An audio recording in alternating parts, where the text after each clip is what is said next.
You saw the red flags. You had the gut feeling. You even told yourself, that won't work on me. But it did. That's the trap. Some manipulation doesn't look like manipulation. It feels like love, like compromise, like empathy. It's quiet, strategic, and most dangerous when you think you're too smart to fall for it. This episode isn't about the obvious plays. It's about the ones that slip under your radar, the psychological traps that twist your instincts, wear you down, and make you doubt your own clarity. They don't control you with force. They control you with subtlety, through timing, flattery, silence, and guilt. And even when you know better, these tactics can still work. So if you've ever looked back and thought, why did I stay? Why didn't I speak up? This episode might give you the missing piece. If this already resonates, hit like. It helps more people see what's really going on. Let's get into it. 1. Intermittent reinforcement, the addiction loop. This tactic doesn't work because it's consistent. It works because it's not. Intermittent reinforcement is a psychological trap where rewards, love, validation, kindness, approval are given unpredictably. Not every time you seek it, just sometimes, just enough. It's the same mechanism behind slot machines. You pull the lever and nothing. You pull again, still nothing. Then, jackpot. Now you're hooked. In relationships, this looks like a partner who ignores you for days, then suddenly showers you with affection. A friend who ghosts you, then apologizes like nothing happened. A boss who keeps you in limbo, then throws you a compliment right before you break. Your brain becomes wired to chase the next high, and because you never know when it's coming, you stay emotionally invested, trying harder, blaming yourself when it doesn't come. Why it works? Unpredictable rewards create stronger emotional bonds than consistent ones. It's counterintuitive, but the uncertainty is what makes it addictive. And when you finally do get the reward, it feels even more meaningful. Not because it is, but because of the emotional effort it took to get there. This tactic is common in toxic romantic cycles, hot-cold behavior. Manipulative parenting, you never know when you'll get praise. Narcissistic friendships, you're either golden or ignored. High-control workplaces, promotion dangled but never delivered. So how do you break the loop? You stop treating inconsistency like mystery. Start treating it like manipulation. Ask yourself, am I here because it's good or because it might be good again? Am I being loved or trained? Because someone who truly values you doesn't keep you guessing. They show up consistently. 2. Token gestures, the cost of just enough. Sometimes the most effective way to keep you from leaving is to give you just enough to stay. Token gestures are small, strategic acts of kindness or apology designed to reset the emotional cycle, not to repair the harm, but to make you question whether the harm was really that bad. A random bouquet after weeks of silence, a vague sorry with no specifics, a promise they never intend to keep, but said just in time. It's just enough to give you hope, just enough to confuse your resolve, just enough to keep you in place. This tactic is used in toxic relationships. You bring up an issue and suddenly they're being sweet again. Manipulative friendships. They ignore your boundaries, then act extra nice when you pull away. Work dynamics. A raise that's barely noticeable, but just enough to stop you from quitting. Why it works? Humans are wired for meaning. We want to believe people are trying. So when someone offers a gesture, we project intention onto it. We fill in the blanks with hope. But here's the truth. Effort without change is not growth. It's a performance. So how do you spot it? Look at the pattern. Does the gesture come with accountability, with follow-through? Or does it only show up when you're about to walk away? Because token gestures aren't about you, they're about control, just cleverly disguised as care. And someone who truly values you doesn't offer crumbs to keep you quiet. They build something that doesn't require recovery. 3. False equivalence, when they make you the villain too. When you call out their behavior, they don't deny it. They just drag you down with them. False equivalence is a manipulation tactic where the person you're confronting compares your actions to theirs, no matter how different they really are, to avoid accountability. Yeah, I lied, but you've lied too, remember. You raised your voice last week, so how are you better than me? We both made mistakes. Let's not blame anyone. It sounds fair, balanced, even mature, but it isn't. Because they're not trying to resolve the conflict, they're trying to blur it. This tactic erases scale, context, and intent. It makes you feel like you're overreacting, like you're being self-righteous, like you owe them forgiveness because you're no better. Why it works? Most people don't want to be hypocrites. We want to be fair. So when someone turns our integrity against us, we fold. We minimize the harm.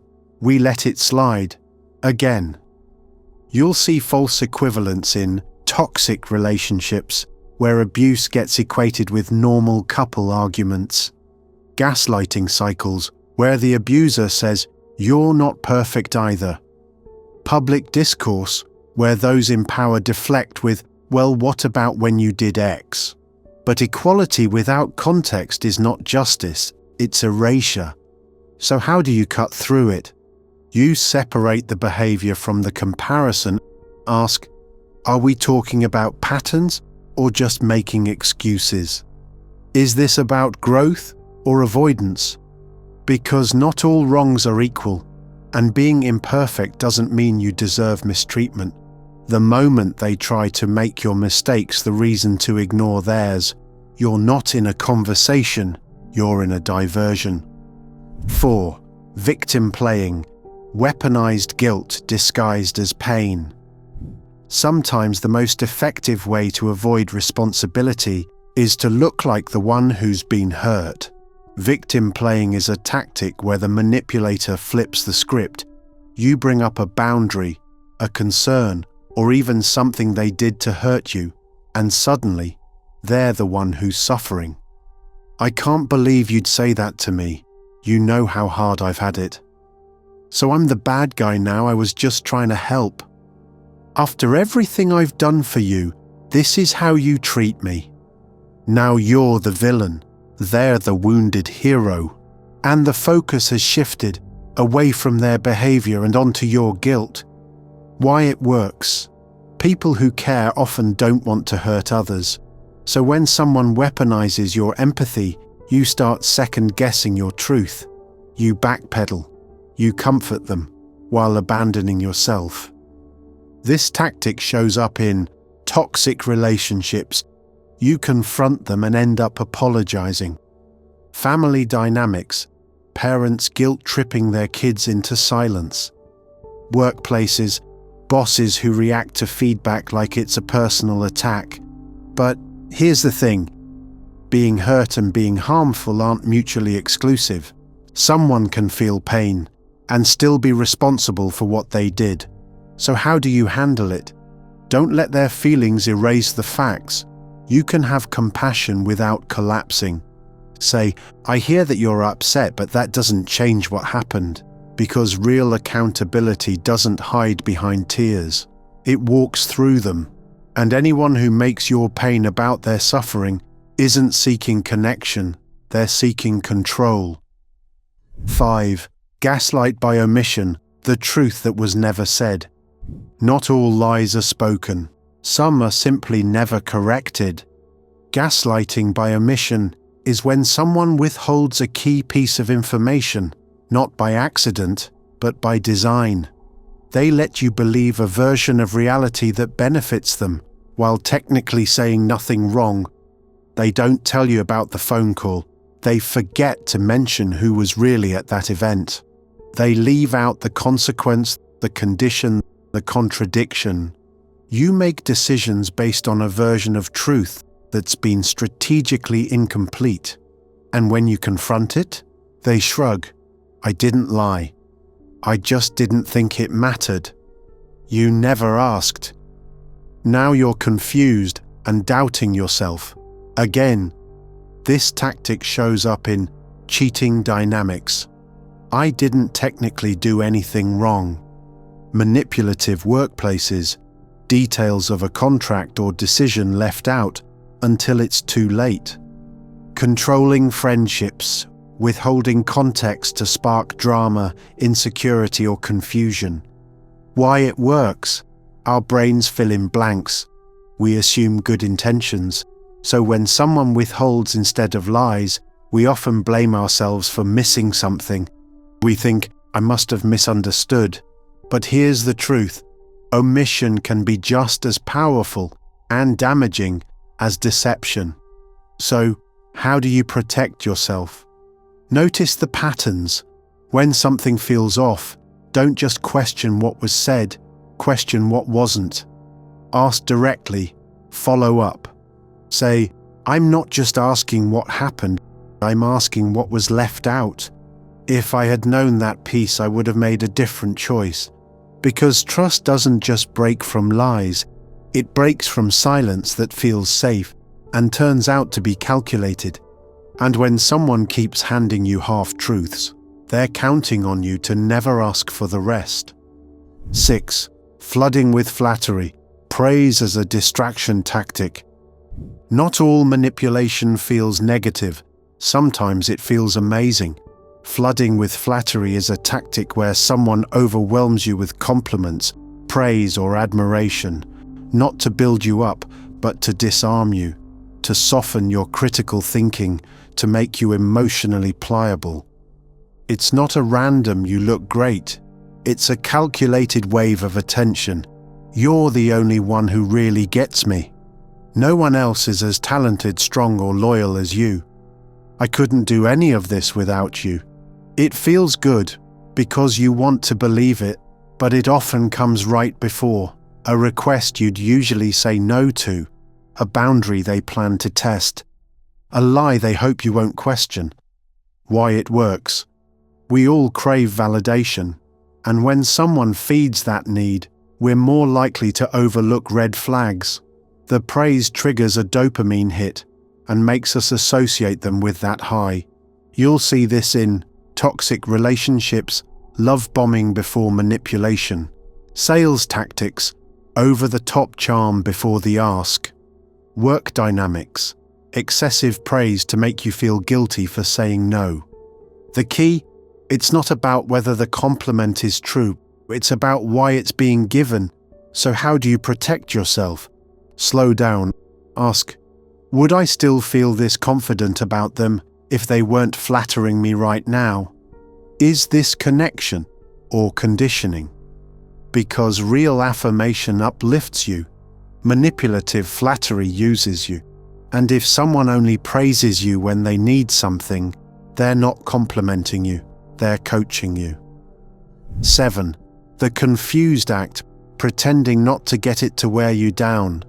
You've explained it clearly. You've repeated yourself. You've been calm, patient, reasonable, and still they don't get it. The confused act is a tactic where someone pretends not to understand your words, your needs, or your boundaries, not because they can't, but because they don't want to. It sounds like, wait, what are you talking about again? I just don't see what you're so upset about. That doesn't make sense to me. But here's the trick. They're not actually confused. They're stalling, obstructing, draining your energy, because if they can get you to repeat yourself enough times, you'll either explode or give up. Why it works? Most people, especially in good faith, want to be understood. So when someone seems confused, we try harder, we over-explain, we second-guess. Eventually, we stop holding the line. This tactic is used in gaslighting relationships, pretending your boundaries are unclear. Workplaces. Oh, I thought you meant eventually, not by end of day. Debates or arguments. Deliberately misinterpreting your point so it loses power. So how do you respond? Stop chasing clarity for someone who benefits from confusion. Say, I've explained myself. If you're unclear, that's on you now. If you wanted to understand, you would. Because repeated confusion in the face of clear communication isn't a lack of comprehension, it's resistance, it's control, it's performance. And when someone acts confused every time you speak your truth, what they're really saying is, I don't want to hear you. Let's be clear about something. Falling for manipulation doesn't make you weak, it makes you human. These tactics, the confusion, the guilt, the flattery, the silence, aren't designed to trick the careless. They're designed to disarm the thoughtful, the loyal, the self-aware. You weren't fooled because you're stupid. You were fooled because you care, because you wanted to believe in the best version of someone or something, even when the signs didn't line up. That's not a flaw, that's empathy, and it's exactly what manipulators exploit. But now, you've seen it, you've named it, and that changes everything, because once you know the pattern, you start seeing it in real time. You stop gaslighting yourself, you stop blaming yourself, you stop participating in traps designed to drain you. This isn't about becoming cold, it's about becoming clear. So if this episode helped you recognize something in a relationship, a job, a memory, or even in yourself, don't ignore that. Hold on to it, sit with it, and use it, because the more you understand how control really works, the harder it becomes to hold you without your consent. Even smart people get played, but smart people also wake up and walk away. Stay sharp, stay sovereign, and if this helped you reclaim one piece of your power, there's more coming.